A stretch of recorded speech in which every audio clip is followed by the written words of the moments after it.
Here are the books I've read. Good morning. It is my first day of being 22 and I'm going to build some Lego. This was my birthday gift from my boyfriend's parents. I never had Lego growing up. I was like more of a animals, zoo type of person. So the only Lego I've built is some flowers that my boyfriend got me. I've built the roses and the tulips. So hopefully I can do this. Oh, they come in bags, paper bags. Okay, and I get a little Hedwig and I get a little rat, Scabbers the rat. You know, I thought this wouldn't take long, but then there's so many pages of instructions. 55 pages. My bed sheets are in the wash. I had a cinnamon bun for breakfast. I went on a walk. I had a latte.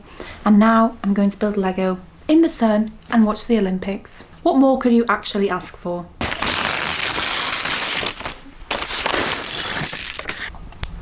Where are his legs? Oh. Hee hee.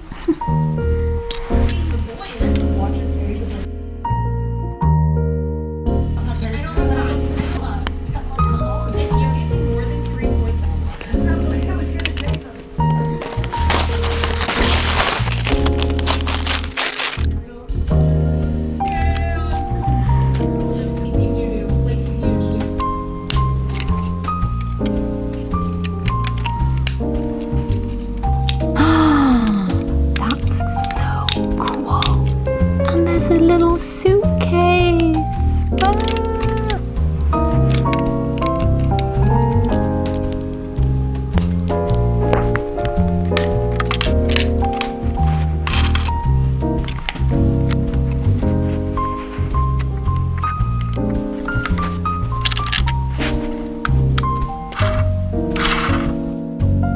Hello. I feel like at this point you know I am organising quite often. I always feel like I'm accumulating things, even though I'm not really.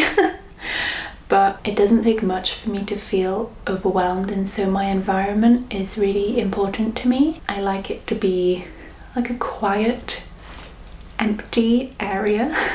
And so I tend to just shove things into drawers and stuff like that so I don't have to see them. But then in the back of my mind I still know they're there and they still kind of bother me. I'm going through my things that I will never throw away. Christmas cards and birthday cards from my grandparents. I also keep handwritten notes. When I was in university, me and my gran would write letters to each other. So I have dozens of letters, and of course I'm going to keep them because they help me look back on a part of my life in a perspective not from my own, which is something quite valuable, I feel. I also have hundreds of photos taken on disposable cameras and film cameras. Especially when I was younger, that was really a popular thing to do, and so I've got a lot of photos from my teenage years that are just sitting in there, and I'm never gonna get rid of them because, you know, why would I? I also have posters and prints and things. Like, I love collecting artwork and ordering on Etsy little prints and stuff. These are from an artist's Patreon. I'm absolutely obsessed. I just adore her style. She draws animals in such a beautiful way and the colours are amazing. And when I was in Japan, I bought this tin of biscuits, and originally they were meant to be a gift for somebody. I thought I'd bring them home, it's in a cute tin, but then over the course of like 3 weeks, I just ate them all. In Japan, they just have all these stands everywhere in the train stations that sell amazing delicacies, and they all come in beautiful packaging. A lot of them are like handmade with these unique flavors, and so much thought has gone into them, and they're not even that expensive. So every time I would go into a train station, I would come out with something. Yeah, I'm just so glad I got this little tub, because I kept all of my postcards in there, my receipts, and I literally still have not finished scrapbooking. So there's some like stuff in there that needs to go into my little travel journal. I'm not sure what I can fill the rest of this with. Like, do I just keep this for my entire life and every time I go traveling I take it with me and stick stuff in there? I don't know. Maybe that's a good idea.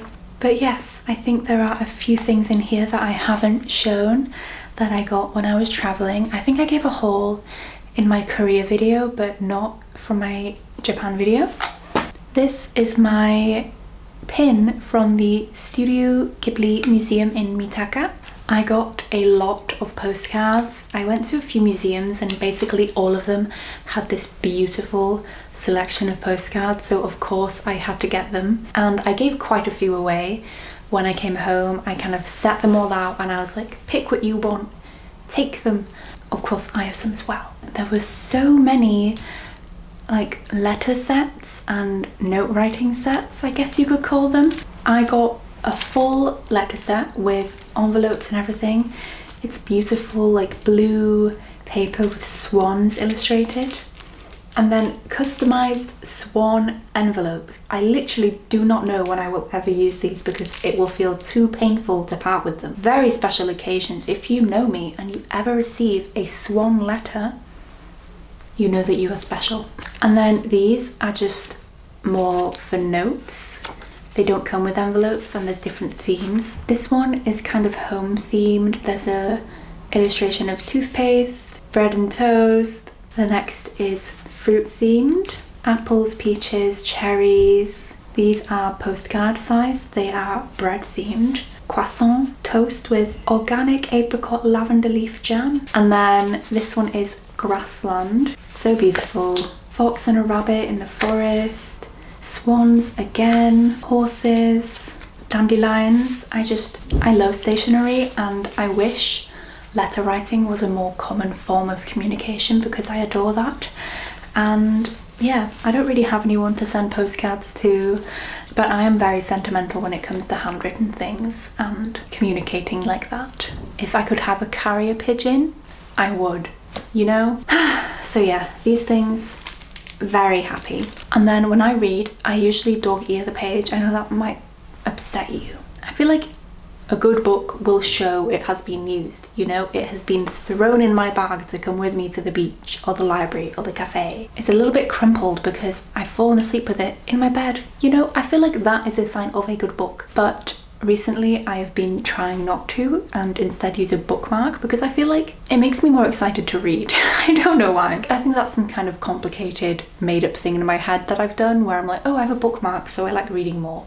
My current bookmark is a strip of undeveloped negatives, I guess you'd call it, from some of my photos, my disposable camera photos. But when I was at the Meiji Jingu Shrine, I got this golden bookmark and I was so aware when I was buying this. I was like, this is incredibly touristy. This is like going to New York and buying an I Heart New York shirt, but I was like so fine with that. I literally did not care. I was like, I need a bookmark. I can remember Japan through this bookmark, and also it's very beautiful and it has a beautiful red ribbon on it, so it's so shiny and beautiful.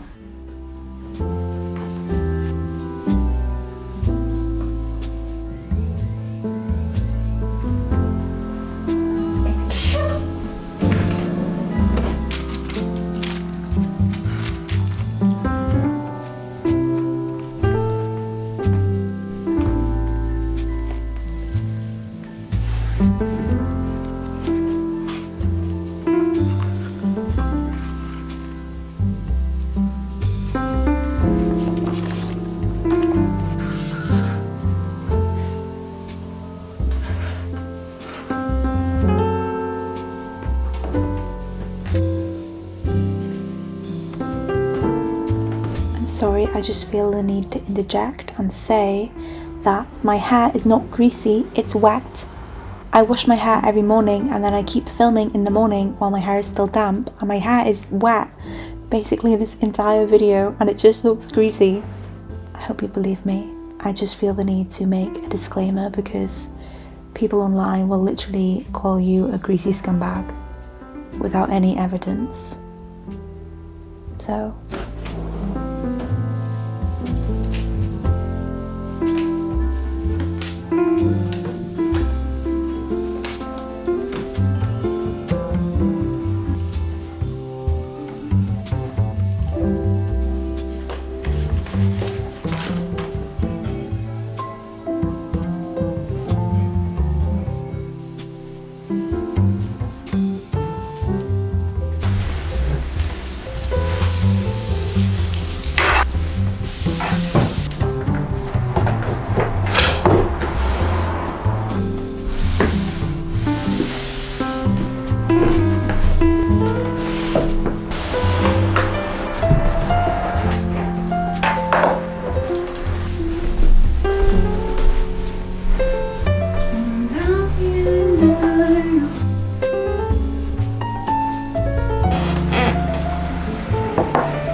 pasta.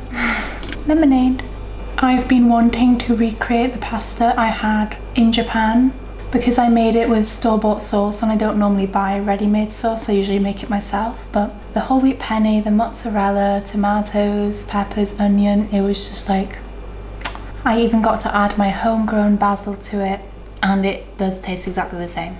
I've been watching House MD on Amazon Prime. I don't know, it's an easy watch. It doesn't take much brain power for me to enjoy it. So I'm gonna watch some House, eat my pasta, drink my lemonade, and then I might go and do some drawing. I've been doing more recently and I wanted to try and do art every day of August and share a video at the end of the month of all the art I made.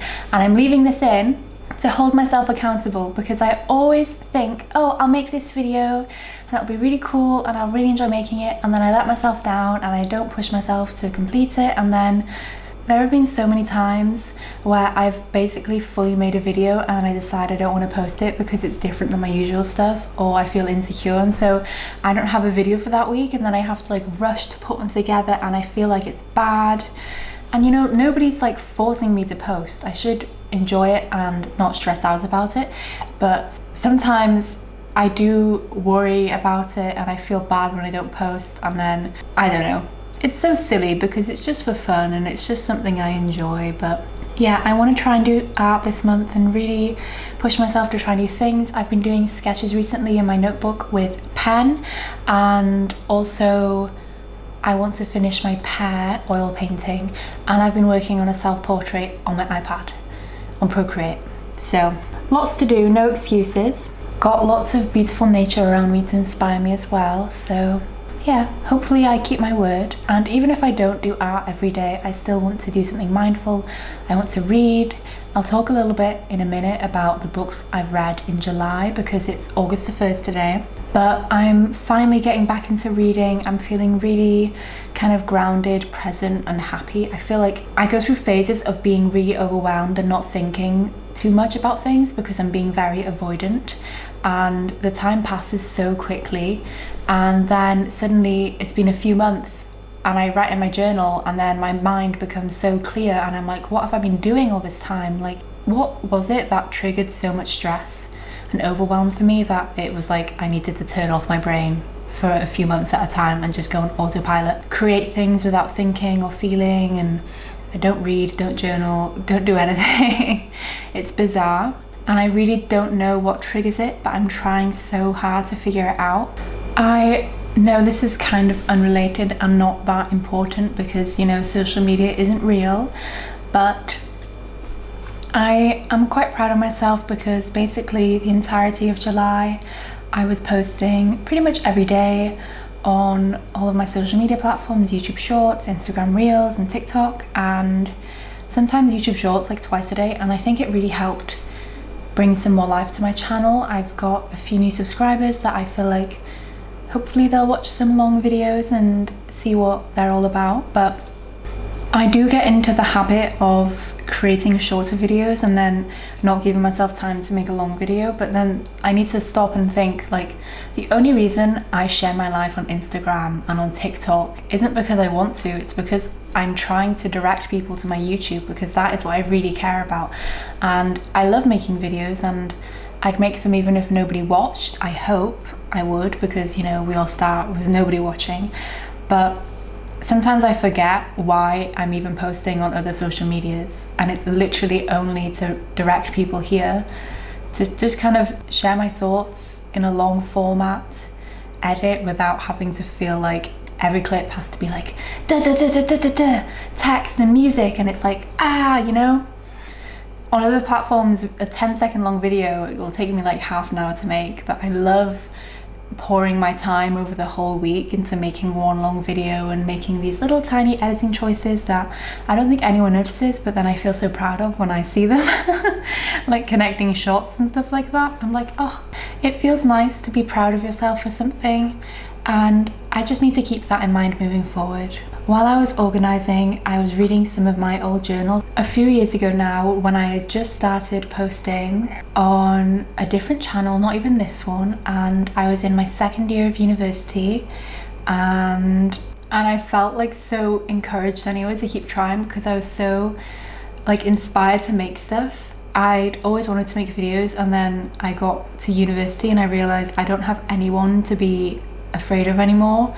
I feel like in school it's really common, you're scared that like people will find your YouTube channel and make fun of you, and then I realized in my second year of university I was like, oh, I literally have nothing to lose, and so that's what like prompted me to start YouTube. And so I read my entry in my journal from that time, and I'll read it to you now because I took a photo. Somebody commented on my vlog last night. It made my heart warm. I hope I never become numb to that feeling of excitement. It was my first ever comment on a YouTube video, and I couldn't believe somebody was so interested in it and took the time to leave a comment, and I even wrote about it, and I specifically said, I hope I don't get used to this and continue to appreciate every single person that is watching and liking and commenting and, you know, just being there with me. It's really nice to feel as if I'm sharing with somebody, you know? Anyway, I'm gonna stop and eat my pasta because it's literally freezing cold. I'm such a yapper.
Good morning. I thought I would have finished organising by now, but I haven't, and I need to go out and I need to edit this video for tomorrow. But I have been at the end of my bed going through my books because we shed a lot in bed.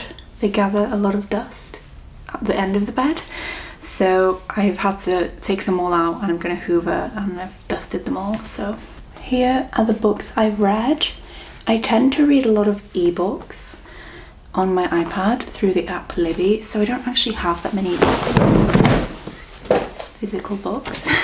I thought I would give a little rundown of the books I read in July. You may have noticed I've been reading this Elena Ferrante, My Brilliant Friend, maybe since March. It's been a very long time and I really could not get myself into it. I was struggling so bad, and it's a story about two young girls, basically from adolescence to like late teens, and it's the first of 4 in the series. Then one evening I just sat down and I read all of the second half in one go, and then afterwards I was like, wow, I kind of liked that, but do I want to read 3 more? I wasn't sure. I kind of just wanted short novels that were like a one-time thing that I didn't have to think about a series after. So as a break from Elena Ferrante, I read Heaven by Mieko Kawakami. I think I've read all of her other books, and I really loved Breasts and Eggs, which is I think her most famous. She is a Japanese author and she writes beautifully, and this story is about 2 school children. I think they're 14 and they are both relentlessly bullied, and it's just about them becoming friends and all the things they learn. It was quite a hard read because it is quite upsetting at times, but I think if you want a quick short book that is kind of like philosophical and also very well written, then you should give it a try. And then finally I read Kitchen by Banani Yoshimoto, and this has actually got a short story at the end as well, but both are about young women and grief, and they are very moving, and I really didn't want the first story to end. I felt like I was just getting into it and then it just ended and I was like, oh, that's a shame. But this is a very famous book and it's quite old. I buy my books secondhand online from Abe Books and Vintage, and so that's why this one has some yellowing. I think it's from the 90s, 1994. Yes, those are my books. I did enjoy them all. I love reading books written by women, especially about women as well. So the Elena Ferrante and Kitchen by Minami Yoshimoto, very good. And yeah, so I thought I had my little Elena Ferrante break, and now I am reading the second of the Neapolitan Quartet, which is the series of 4. And then some books I own which I am yet to read but would like to. Fellowship of the Ring. This is such a beautiful old copy. I bought it in a antiques shop. This book is from 1979. It is so beautiful and I can't wait to read it. Obviously very yellowed. Joan Didion, Slouching Towards Bethlehem. Again, secondhand, but basically like new. Women Who Run With Wolves by Clarissa Pinkola Este. This even has a post-it note from the previous owner in it. They underlined a passage. So yes, perhaps at the start of every month or the end of every month I can update on my reading progress to just keep myself accountable there. It's a rainy day. I don't really feel like going anywhere, but I know I should. But yes, that is all I have to share today. I have been really enjoying reading and doing art and stuff like that, and so I'm excited for August. You know, it'll be good. Gotta do some journaling about it. I think now I will go on a walk, get a coffee, and then settle down somewhere to edit this video. And hopefully, if you're watching this now, it is not up too late. But yeah, I'm gonna go now. Thank you for being here in my little cozy home vlog. See ya!